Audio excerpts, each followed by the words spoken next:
Bruno Charéron est ingénieur en physique nucléaire. Il dirige le laboratoire indépendant de la CRIRAD, un organisme agréé par l'État et spécialisé sur la radioactivité. Aujourd'hui, sous une pluie battante, il se rend au captage de Saint-Sylvestre. Le responsable local de la SOR, qui distribue l'eau, et son attaché de presse l'accompagnent.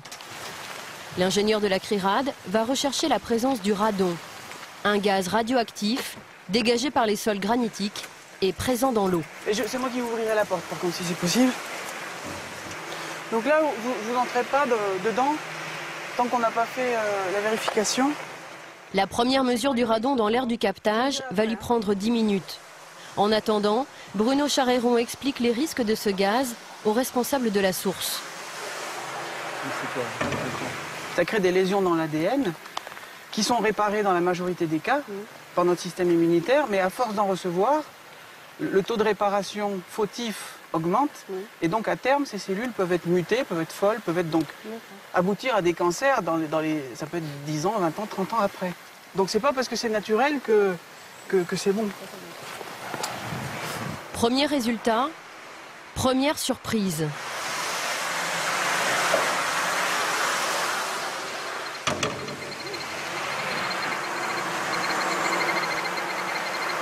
Alors, il y a quand même 27 000 becquerels par mètre cube, alors qu'on est juste à l'entrée, quoi. Dans les écoles, par exemple, la norme à ne pas dépasser est de 1000 becquerels. C'est beaucoup ? Ah bah 27 000 becquerels par mètre cube, c'est pas tous les jours qu'on mesure ça quand même. Hein. Oui, c'est vraiment beaucoup. C'est-à-dire que... Devant ces chiffres alarmants, les employés de la SOR vont désormais se tenir à l'écart de notre caméra et du captage. Donc ça, c'est un masque. Là, c'est obligatoire, là. Bah oui, parce que vraiment, la concentration en radon est vraiment très importante. 27 000 becquerels par mètre cube, c'est vraiment très élevé. Tout comme notre caméraman, Bruno Charéron s'équipe dorénavant d'un masque à charbon actif pour réaliser une seconde mesure, plus précise encore, de la radioactivité. Est-ce que vous sentez que c'est un peu plus dur de respirer? Ouais. Oui? Oui. C'est bon? Ouais. Seconde mesure, énorme surprise.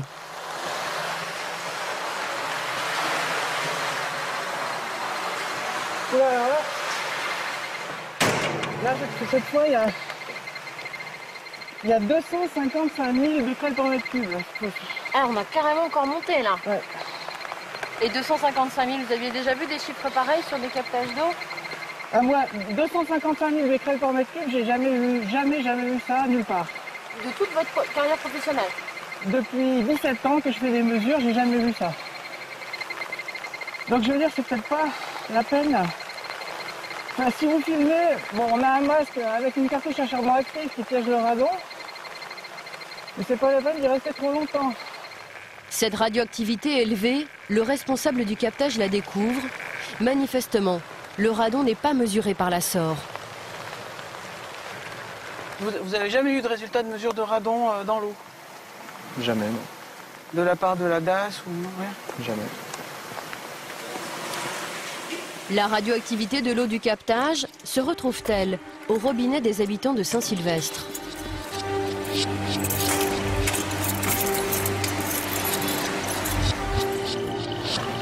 Avec Christian Courbon, un autre technicien du laboratoire de la CRIRAD, nous nous rendons chez une habitante du village, Viviane Sinclair. Bonjour.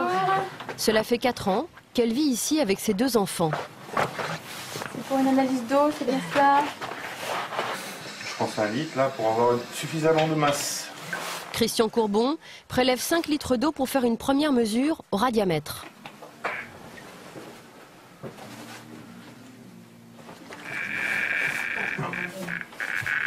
Ça veut dire qu'il y a du radon dans l'eau, quoi.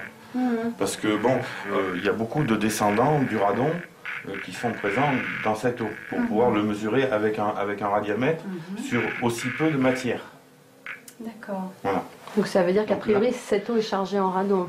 Il y a un marquage clair, voilà.